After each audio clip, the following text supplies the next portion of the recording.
Hello, നിങ്ങൾ passport അല്ലെങ്കിൽ visa റിന്യൂവലിന് photo എടുക്കാൻ സ്റ്റുഡിയോയിലേക്ക് പോയിക്കൊണ്ടിരിക്കുകയാണോ? ഒരു മിനിറ്റ് ഈ വീഡിയോ ഒന്ന് കാണും, പൈസ ലാഭിക്കാം. ഈ വീഡിയോയിൽ വിസ റിന്യൂവലിന് വേണ്ടി എന്റെ മകന്റെ ഫോട്ടോ എങ്ങനെയാണ് റെഡിയാക്കിയതെന്നാണ് ഞാൻ പറയുന്നത്. ആദ്യം ഞാനും സ്റ്റുഡിയോയിൽ പോയിട്ടുണ്ടായിരുന്നു.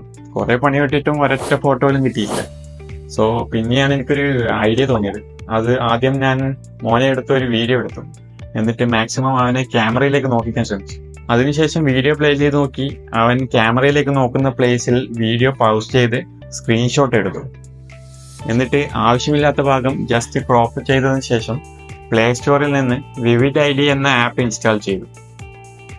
ഈ ആപ്പിൽ എല്ലാ രാജ്യങ്ങളുടെയും വിസ അല്ലെങ്കിൽ പാസ്പോർട്ട് റിന്യൂവലിന് ആവശ്യമായ ഫോട്ടോയുടെ ടെംപ്ലേറ്റ് അവൈലബിൾ ആണ്.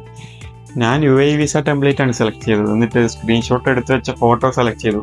അപ്പോഴാണ് ശ്രദ്ധിച്ചത് ആ ഫോട്ടോയിൽ എൻ്റെ ഫേസ് കൂടെ വന്നത് കാരണം ബാക്ക്ഗ്രൗണ്ട് കറക്റ്റായിട്ട് റിമൂവ് ആയിട്ടുണ്ടായിട്ടില്ല. സോ ചെറിയ കുട്ടികളുടെ ഫോട്ടോ എടുക്കുമ്പോൾ ഇങ്ങനെ സംഭവിക്കുകയാണെങ്കിൽ remove.bg എന്ന സൈറ്റിൽ പോയാൽ കറക്റ്റായിട്ട് ബാക്ക്ഗ്രൗണ്ട് റിമൂവ് ആക്കാൻ പറ്റും. അതിനുശേഷം വിവിഡ് ഐഡിയയിൽ ബാക്ക്ഗ്രൗണ്ട് റിമൂവ് ചെയ്ത ഫോട്ടോ സെലക്ട് ചെയ്തതിനു ശേഷം ബാക്ക്ഗ്രൗണ്ട് കളർ വൈറ്റ് സെലക്ട് ചെയ്തു. സ്ക്രീൻഷോട്ട് എടുക്കുന്ന സമയം ഷോൾഡർ പാർട്ട് കട്ടായതിനാൽ ക്ലോത്തിങ് ഓപ്ഷൻ സെലക്ട് ചെയ്ത് നല്ലൊരു ഡ്രസ്സ് കൂടെ സെലക്ട് ചെയ്ത് കൊടുത്തു.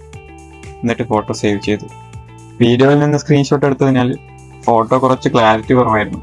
സോ ക്ലാരിറ്റി കൂട്ടാനായി pixelcut.ai എന്ന വെബ്സൈറ്റിൽ ഇമേജ് അപ്സ്കെയിലർ എന്ന AI ടൂൾ ഉണ്ട്. അത് യൂസ് ചെയ്ത് പിക്ചർ 4K ആക്കി. അതിനുശേഷം വിസ ആപ്ലിക്കേഷന് വേണ്ടിയിട്ട് അപ്ലൈ ചെയ്തു. ഇതേ കണ്ടില്ലേ, വിസ ആപ്ലിക്കേഷൻ ഇപ്പോൾ അക്സെപ്റ്റ് ആയി, വിസ റിന്യൂവൽ ആയിട്ടുണ്ട്.